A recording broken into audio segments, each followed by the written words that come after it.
নমস্কার। আজ আবার একটা 25শে বৈশাখ। জানেন কি, এই বিশ্ববন্দিত কবিগুরুর পূর্বপুরুষ হয়ে ওঠার চেষ্টা করেছিল প্রায় গোটা বিশ্ব। সালটা 1935, 28শে এপ্রিল। কবি তখন 75-এর দোরগোড়ায়। ঠিক তখনই কবির লেখা দুখানি জবাবি চিঠি প্রকাশিত হয় আনন্দবাজার পত্রিকার পাতায়। চিঠি দুটি লেখা হয়েছিল শান্তিনিকেতনের প্রাক্তনী অমলা দত্ত ওরফে কৈনিকে। কি ছিল চিঠির বিষয়বস্তু?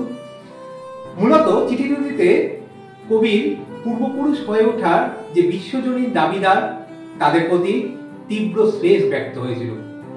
কবি নিজেই চিঠিতে জানান যে কোনো এক পর্তুগিজ কাগজে নাকি দাবি করা হয় তার পূর্বপুরুষ পর্তুগিজ।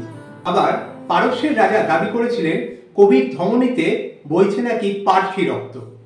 ফ্রান্সের এক ধনী ইহুদি আবার নাকি দাবি করে বসে কবির পূর্ব পিতামহ ছিলেন নাকি ইহুদি। শুধু কি দেশের বাইরে? দেশের ভিতরেও বিষয়টি নিয়ে কিন্তু কম জল ঘোলা হয়নি। এই বিষয়ে বিশেষভাবে উঠে আসে আসাম প্রদেশের নাম।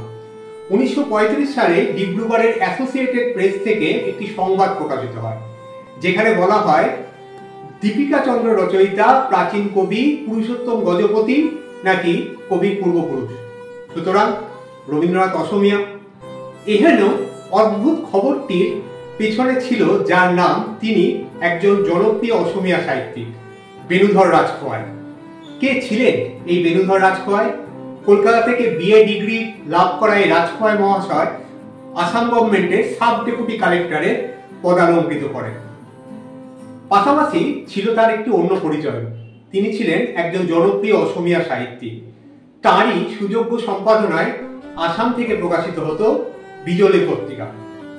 এহেন একজন উচ্চপদস্থ সরকারি আমলা, পাশাপাশি একজন সাহিত্যপ্রেমী ব্যক্তিত্বের দাবি গুরুত্ব পাওয়ারই কথা।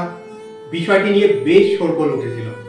যদিও বিষয়টিকে বিশেষ আমল দিতে চাননি সেই সময়কারই আসামের আরেকজন সাহিত্যপ্রেমী এবং তৎকালীন আসামের মন্ত্রী কনকলাল বড়ুয়া মহাশয়। বিষয়টি ঢেউ এসে লাগে পশ্চিমবাংলাতেও।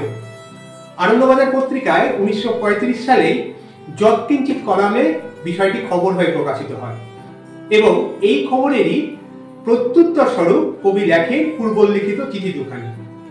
যদিও কবি কিন্তু এই চিঠির মধ্যে আসামের সাথে ঠাকুর পরিবারের পারিবারিক সম্পর্কের কথাটি জানাতে ভুলেননি। তিনি এই চিঠিতে জানান যে তার শেষদা হেমেন্দ্রনাথ ঠাকুর এবং নিপময়ী দেবীর দ্বিতীয় কন্যা প্রজ্ঞা সুন্দরী দেবীর সঙ্গে 1891 সালে বিবাহ হয় আসামেরই একজন বিখ্যাত কবি এবং সাহিত্যিক লক্ষ্মীনাথ বেজবড়ুয়া মহাশয়। তাই বলে রবীন্দ্রনাথ কি আসামিয়া হয়ে গেলেন? না, বিষয়টির তীব্র প্রতিবাদ করেছিলেন কবি মৃদু ব্যঙ্গে। তিনি সেই চিঠিতেই উল্লেখ করেন, জাতের হিসেব যদি না হয় তাহলে জমালয়ে আমার যে পাত পড়বে সব জাতের বাইরে একটি ফাঁকা জায়গায়। তাহলে কি মনে হয়, কবিগুরু কি ইহুদি নাকি পার্সি নাকি অসমীয়া নাকি খোদ এই বাংলারই অধিবাসী? কি সব ভুলিয়ে গেল তো? এইবারকার 25শে বৈশাখে না হয় রইল এই প্রশ্ন, কবি তুমি কার? ধন্যবাদ।